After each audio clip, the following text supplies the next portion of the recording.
Hello, hello, hello. This is Mumzy from Yaoundé, Cameroon, Africa.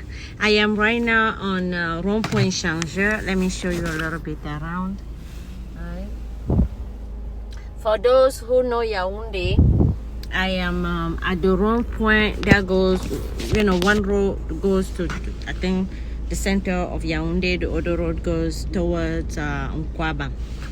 I am meeting with the bishop today to speak about an imminent visit of his in our compound of Mang, the school that we built together.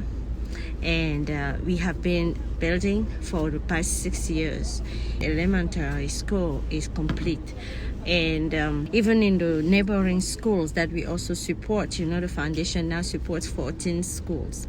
And even in those schools, especially in that area of the Nyakokombo, we don't have a place where the kids can go after the elementary school. There is no middle school. There is no high school. So what I want to do is like a trade school where they can learn skills.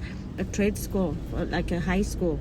It will have the junior high and high school together, and that can be kids can learn masonry, electricity.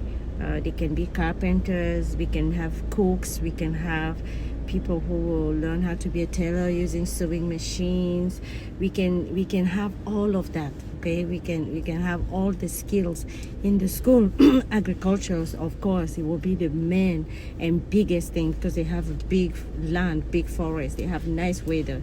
We will see what plants they can plant, and that can be the most beneficial to their health, so that they better nutrition and also a good revenue. Right now, most of the people have cocoa farm, but the cocoa, we don't eat it in Cameroon. We don't really eat it. It has to be transformed into chocolate, and chocolate isn't even our traditional food here. So we need to go to something that is more African, more Cameroonian, and that will give us better benefits all around, right? We need to start this trade school. Before I start the trade school, I want to speak to the bishop because I had given a proposal 6 years ago to build, and when I'm done building, to give it to the Catholic Church so that they can pay the teachers, they can run the school, and the foundation can keep going to other places. So I'm going to meet with the bishop, and if he wants to take the school with all the, paying the teachers, and we actually have right now 32 teachers that we're paying monthly.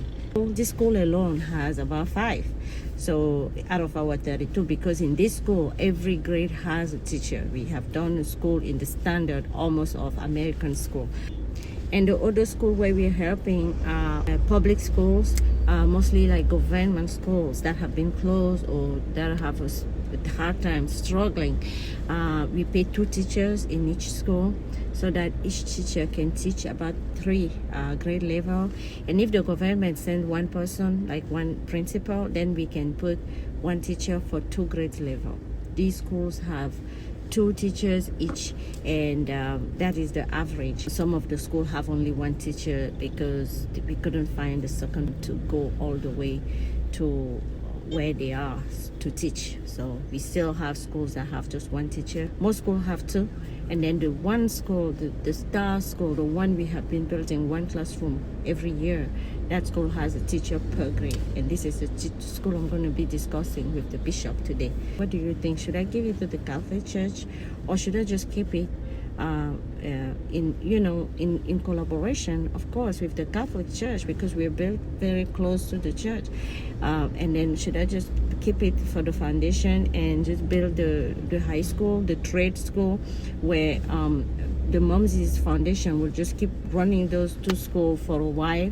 What do you think? Because when we do this school, especially on that area, our school will serve about 7 to 10 villages around.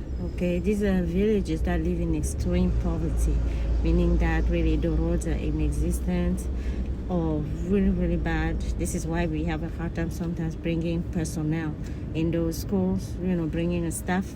You have no electricity, no clean water, no, most of them. So we are fighting to put water wells, to put solar power. So if we have this school we already have a boarding school on premise too, because we are trying to make it possible for kids that live a little farther from the village where we are building to come and to live in the village as they're going to school. So we can make a boarding school bigger and we can build this high school. So what do you think? Should I give the elementary school to the Catholic Church and just start building the high school again in the same way we built the elementary school, one classroom at a time until we finish the high school? Or should we just keep the school as a Mumzy Children's Foundation schools operating in Cameroon near the Catholic Church in collaboration with the Catholic Church, but the school belongs to the foundation? Should we do that? Give me, what do you think? I would like to have a few opinions.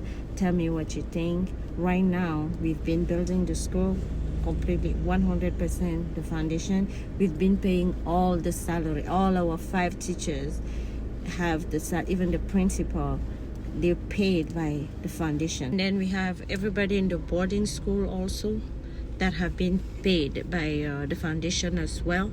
The foundation pays for someone to be there on premise all the time with the children, someone to clean the clothes of the children, someone to cook for the children.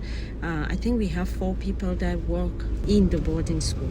So we will extend all of that so that it can go all the way to, you know, to our trade school, so we can have all these kids. We will kind of separate because we have little kids, little babies.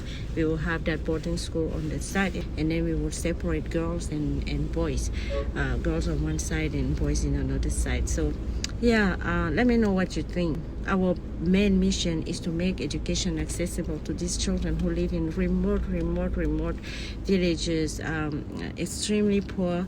They don't have a chance. We're trying to give them a chance, to give them an education, to help them so that they can be able to help themselves, lift up their communities, use their environment to survive and to strive. So that is what we're doing. I'm waiting for your opinions. Let me know what you think before I take a decision, before we move on. Okay? Thank you so much for following us, for sharing our posts, for your donations, whether it's money or anything. Thank you so much. Every one of you is precious to us because we cannot do this without you. We really absolutely cannot do this. Now let's go meet with the bishop.